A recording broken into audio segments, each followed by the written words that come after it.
آج میں آپ کو ڈائبٹیز کی پیتھالوجی کی کس وجہ سے ہوتی ہے اس کو آسان لفظوں میں بیان کرتا ہوں۔ دیکھیے، اللہ تعالیٰ نے ہمارے جسم میں پٹھے بنائے ہیں جو کہ ہمارے بازو میں ہیں، ہماری ٹانگوں میں ہیں، اور وہ ہر وقت کام کرتے ہیں۔ دیکھیے، میں ہاتھ ہلا رہا ہوں یا میں چل رہا ہوں یا میں بازو ہلا رہا ہوں، تو یہ ان سب کو انرجی کی ضرورت رہتی ہے۔ اللہ تعالیٰ نے انرجی کا ایک سورس بنایا ہے نشاستہ، یعنی کہ کاربوہائیڈریٹ۔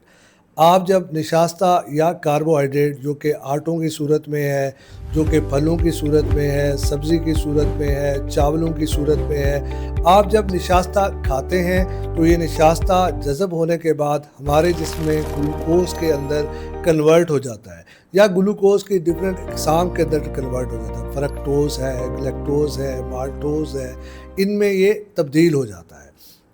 یہ گلوکوز کی فارمز ہمارے پٹھے انرجی کے طور پر، پیٹرول کے طور پر استعمال کرتے ہیں، لیکن آپ دیکھیں کہ اللہ تعالیٰ نے خون سے گلوکوز کو اجازت نہیں دی کہ وہ خود ان پٹھوں کی طرف چلا جائے۔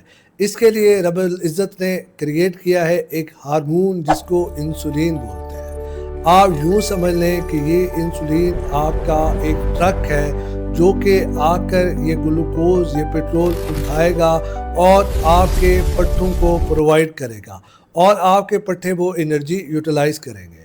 لیکن ذیابطیس کے اندر یا اس ہارمون کی، اس ٹرک کی کمی ہو جاتی ہے، یا اس ٹرک کے خلاف مزاحمت ہو جاتی ہے، یا یہ ٹرک صحیح سے اپنا کام نہیں کر پاتا، اور اس مرض کو ہم بولتے ہیں ذیابطیس، یعنی کہ انسولین کی کمی یا انسولین کے ناکافی ہونے، ناکارہ ہونے، یا اس کے خلاف مزاحمت ہونے کی وجہ سے کاربوہائیڈریٹ یعنی کہ جو نشاستہ ہے اس کے میٹابولزم کی وجہ سے بننے والا گلوکوز آپ کے پٹھوں کو نہ مل پانے کی بیماری کو ہم ذیابطیس بولتے ہیں۔ میرا نام ہے ڈاکٹر عامر بشیر، اور اگر آپ کو میری ویڈیو پسند آئی ہے تو اس کو لائک کریں اور شیئر کریں۔ شکریہ۔